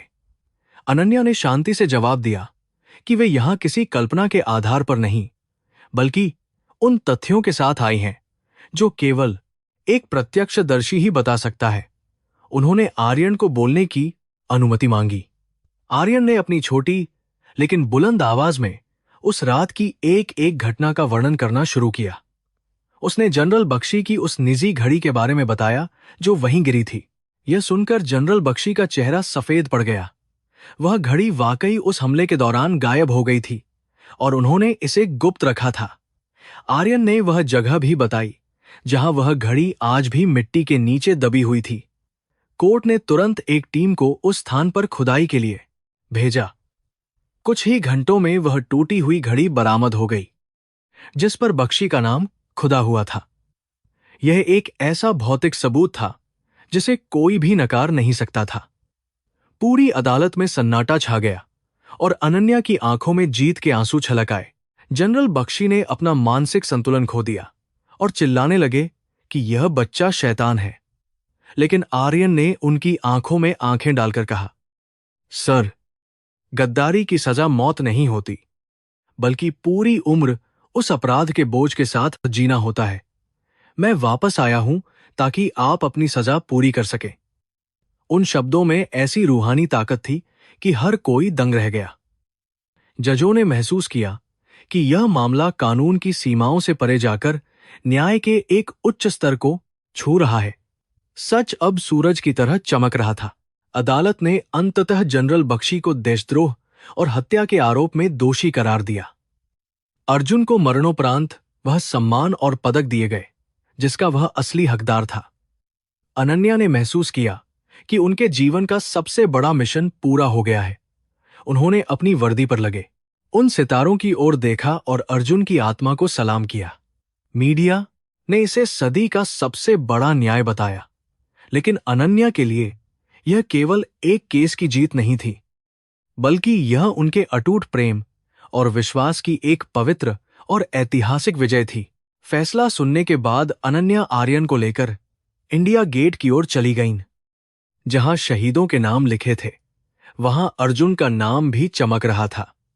आर्यन ने उस नाम को छुआ और मुस्कुराते हुए कहा, वंदना, अब मेरा काम पूरा हुआ। अब मुझे शांति मिल सकती है। अनन्या ने उसे गोद में उठा लिया और महसूस किया कि आर्यन का शरीर अब पहले जैसा भारी नहीं लग रहा था। उसकी आंखों से वह पुराना बोझ कम होता जा रहा था। कर्म का यह चक्र अब अपने अंतिम पड़ाव की ओर शांति से बढ़ रहा था। इस पूरी कानूनी प्रक्रिया ने अनन्या को समाज की नजरों में एक महान नायिका बना दिया था। लोग अब पुनर्जन्म और कर्म के सिद्धांतों को अधिक गंभीरता से लेने लगे थे। अनन्या को उनकी बहादुरी के लिए विशेष पुरस्कार से सम्मानित किया गया, लेकिन उन्होंने वह पुरस्कार स्वीकार करने के बजाय उसे उन शहीदों के परिवारों को समर्पित कर दिया जिन्होंने अपनों को खोया था। उन्होंने महसूस किया कि सच्ची जीत पद और सम्मान में नहीं, बल्कि मन की शांति और कर्तव्य की पूर्ति में होती है। यह जीवन की एक नई शुरुआत थी। रात के समय अनन्या अपनी बालकनी में बैठी उन फाइलों को देख रही थी जो अब बंद हो चुकी थीं। उन्होंने महसूस किया कि अर्जुन का वापस आना केवल न्याय के लिए नहीं, बल्कि उन्हें यह सिखाने के लिए था कि प्यार कभी मरता नहीं है। आर्यन अब एक साधारण बच्चे की तरह खिलौनों से खेल रहा था। उसकी यादें धीरे धीरे धुंधली होती जा रही थीं, जैसे प्रकृति अब उसे एक नया और सामान्य जीवन देना चाहती हो। अनन्या को समझ आ गया था कि अब उन्हें इस बच्चे को एक सुखद भविष्य देना है। अनन्या ने अपनी डायरी में लिखा कि कैसे नियति ने उनके साथ यह अद्भुत खेल खेला। वे जानती थीं कि समाज अब भी उनके और इस बच्चे के रिश्ते पर सवाल उठाएगा, लेकिन उन्हें अब उन बातों की परवाह नहीं थी। उन्होंने अपने भीतर की वंदना को हमेशा के लिए सुरक्षित कर लिया था। अब उनकी जिम्मेदारी आर्यन को एक बेहतर इंसान बनाने की थी। उन्होंने महसूस किया कि कर्म का फल मिलता जरूर है, चाहे उसके लिए जन्मों का इंतजार ही क्यों न करना पड़े। अनन्या के चेहरे पर अब स्थायी सुकून था। अगले दिन अनन्या ने अपनी छुट्टी खत्म की और वापस ड्यूटी पर तैनात हो गईं। उनकी कार्यशैली में अब एक नई संवेदनशीलता थी। वे जानती थीं कि हर अपराधी के पीछे एक कहानी होती है और हर पीड़ित के पीछे एक न्याय की उम्मीद। उन्होंने पुलिस विभाग में सुधार के कई प्रस्ताव दिए ताकि कोई और अर्जुन गद्दारी का शिकार न हो। आर्यन को उन्होंने एक अच्छे बोर्डिंग स्कूल में भर्ती कराने का निर्णय लिया ताकि वह अपनी पहचान बना सके। यह त्याग ही अनन्या के प्यार की सबसे बड़ी और पवित्र निशानी थी। आर्यन के विदाई का समय आ गया था। जब वह जा रहा था, उसने अनन्या से कहा, वंदना, मैं फिर मिलूंगा, लेकिन इस बार एक हमसफर बनकर नहीं, बल्कि एक रक्षक बनकर। अनन्या ने उसे मुस्कुराते हुए विदा किया। वे जानती थी कि रूहानी रिश्ते कभी खत्म नहीं होते, वे बस अपना स्वरूप बदल लेते हैं। उन्होंने उस पुरानी सगाई की अंगूठी को एक सुरक्षित लॉकेट में डालकर अपने गले में पहन लिया। वह अंगूठी अब उनके साहस और वफादारी का कवच बन गई थी। जीवन अब एक शांत नदी की ओर बह रहा था। इस कहानी का यह मोड़ हर किसी को यह सोचने पर मजबूर कर देता है कि क्या हम वास्तव में अकेले हैं। अनन्या ने अपनी पूरी संपत्ति को एक ट्रस्ट में बदल दिया, जो उन बच्चों की मदद करता था जो अपने पिछले जन्मों की यादों के साथ संघर्ष कर रहे थे। उन्होंने महसूस किया कि यह एक ऐसा रहस्य है जिसे पूरी तरह समझना शायद मानवीय बुद्धि के बस की बात नहीं है। फिर भी उन्होंने इसे स्वीकार किया और अपनी पूरी शक्ति से उसे सम्मान दिया। सत्य की इस विजय ने उनके जीवन को पूर्ण किया। शिमला की पहाड़ियों पर एक बार फिर बर्फ गिरने लगी थी।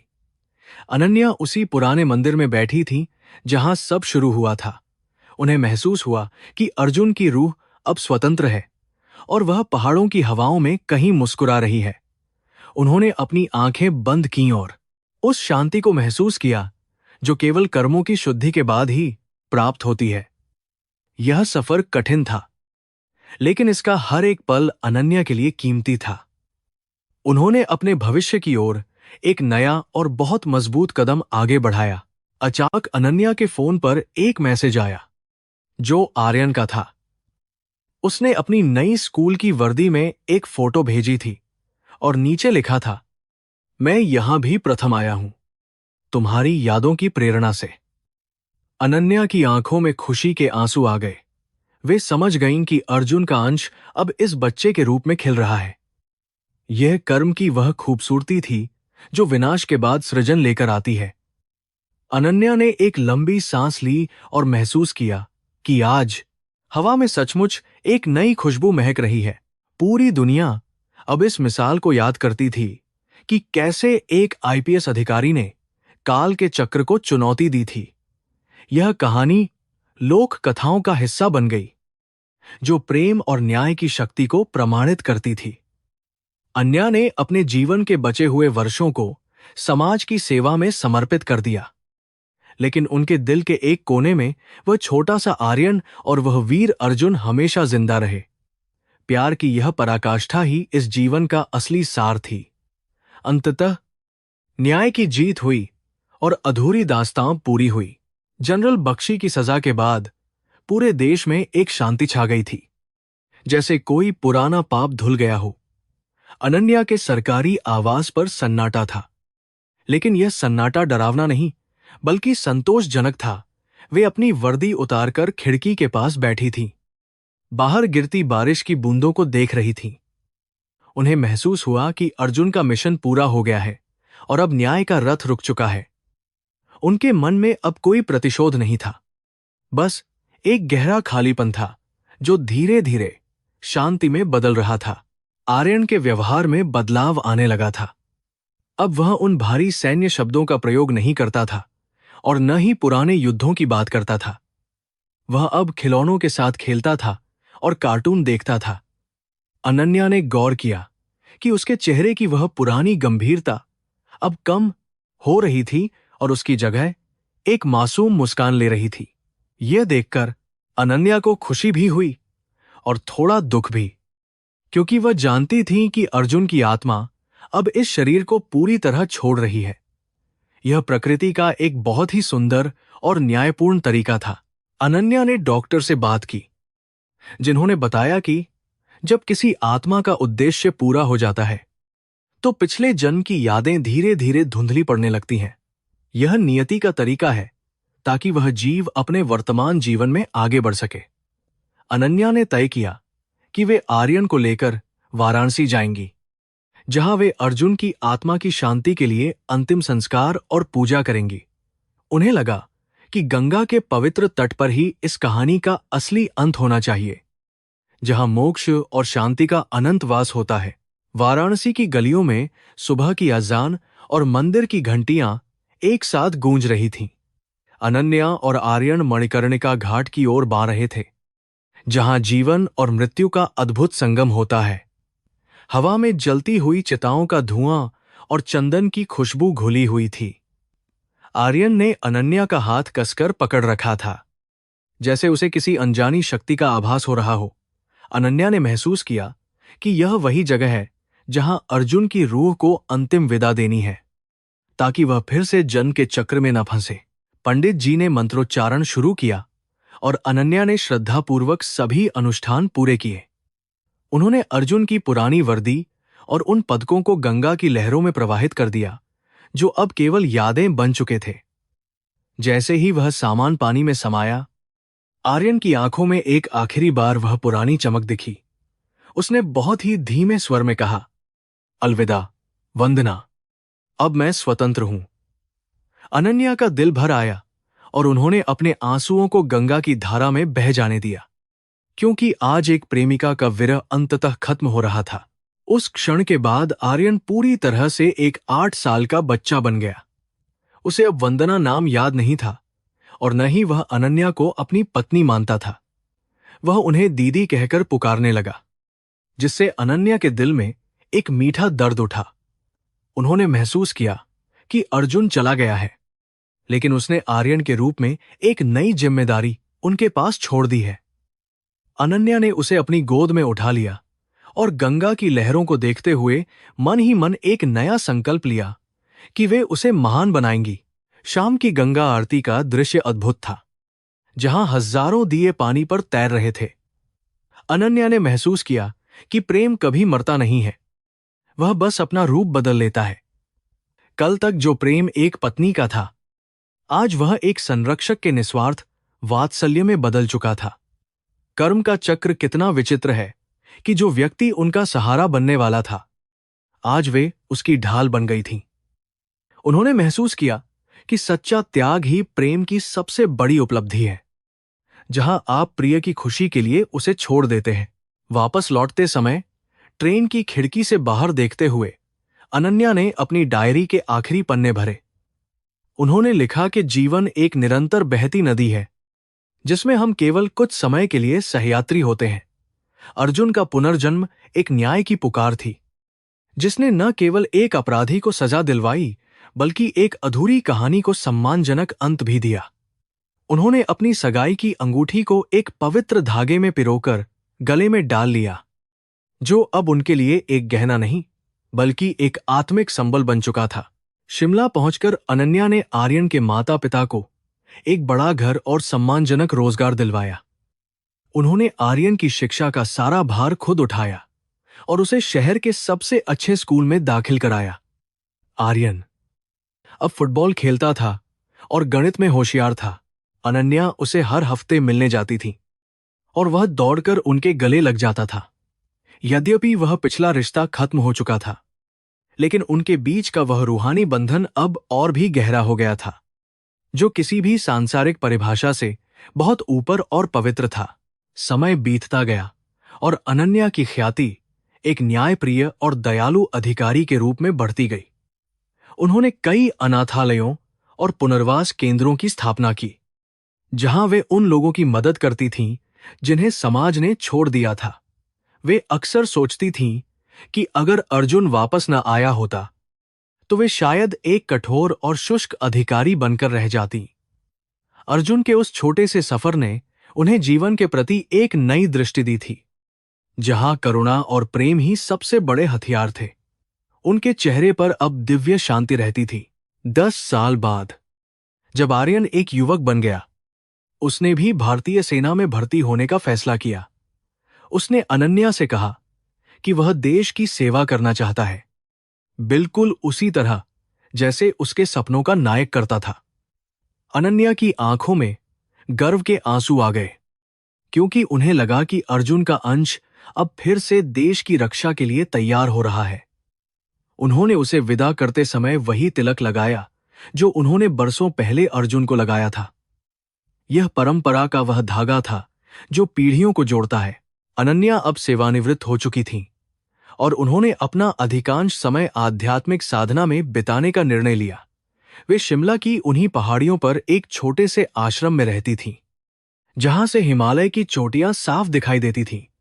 लोग दूर दूर से उनके पास सलाह लेने आते थे, क्योंकि उनका जीवन एक जीवित प्रेरणा बन चुका था। वे जानती थीं कि मौत केवल शरीर का अंत है, आत्मा तो हमेशा अमर रहती है।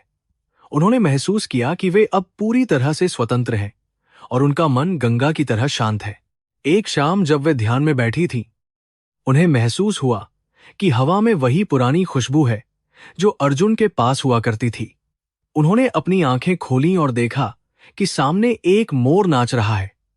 उन्हें लगा जैसे प्रकृति उन्हें बता रही है कि सब कुछ ठीक है और उनका प्रेम अब ब्रह्मांड का हिस्सा बन चुका है। अनन्या ने मुस्कुराकर अपना सिर झुकाया और प्रार्थना की। उन्हें अब किसी और जन्म की प्रतीक्षा नहीं थी, क्योंकि उन्होंने इसी जन्म में अनंत काल के सत्य को पा लिया था। उनका प्रेम पूरी तरह सार्थक हो चुका था। समाज की नजरों में यह एक रहस्यमयी कहानी थी, लेकिन अनन्या के लिए यह एक साधना थी।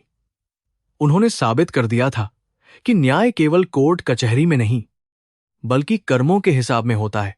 भारत की इस महान संस्कृति में पुनर्जन्म केवल एक शब्द नहीं, बल्कि विश्वास की वह नींव है जो हमें मुश्किल समय में धैर्य रखना सिखाती है। अनन्या का जीवन उस विश्वास का प्रमाण था जिसने असंभव को संभव कर दिखाया था।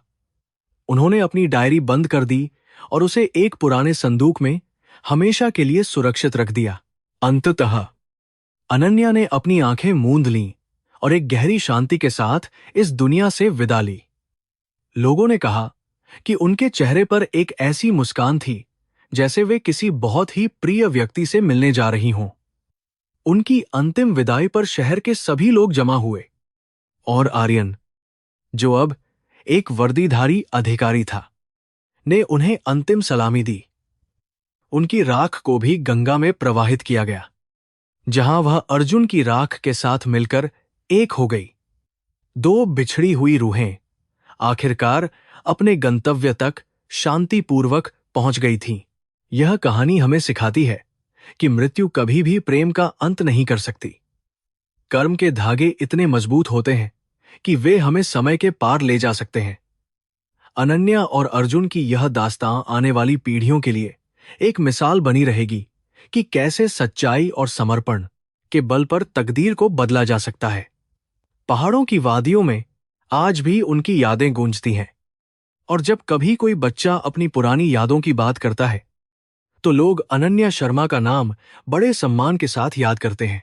गंगा के घाटों पर आज भी हजारों कहानियां जन्म लेती हैं और विलीन हो जाती हैं, लेकिन कुछ कहानियां अमर हो जाती हैं। अनन्या का आईपीएस अधिकारी से एक आध्यात्मिक मां बनने का सफर आत्मिक विकास की पराकाष्ठा है।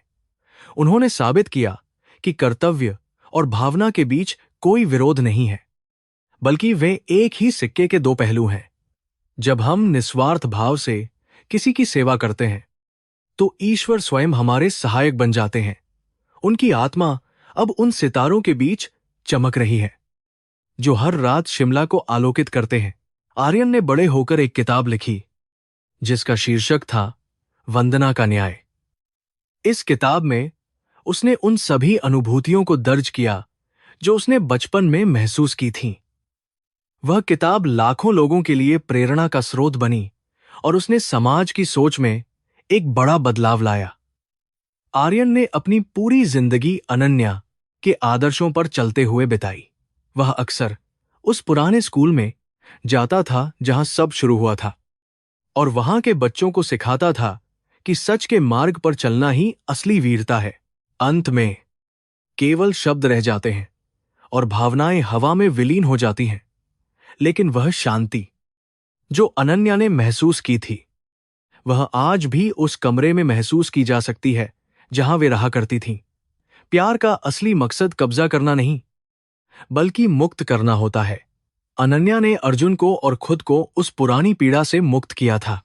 यह कहानी एक पूर्णता की ओर इशारा करती है जहां सब कुछ अपने सही स्थान पर पहुंच जाता है। नियति का खेल निराला है और हम सब केवल निमित्त मात्र हैं। आकाश में सिंदूरी रंग की आभा छाई हुई थी और दूर से आती शहनाई की आवाज एक नए मिलन का संकेत दे रही थी। जीवन का चक्र इसी तरह चलता रहेगा। जन्म और मृत्यु की लहरें आती और जाती रहेंगी, लेकिन अनन्या और अर्जुन जैसा पवित्र प्रेम युगों युगों तक लोगों के दिलों में जीवित रहेगा। यह कहानी केवल एक व्यक्ति की नहीं, बल्कि उस अजेय मानवीय भावना की है जो हार मानना नहीं जानती। यहीं पर इस महागाथा का समापन होता है, जहां न्याय, प्रेम और मोक्ष मिलकर पूर्णता को प्राप्त करते हैं।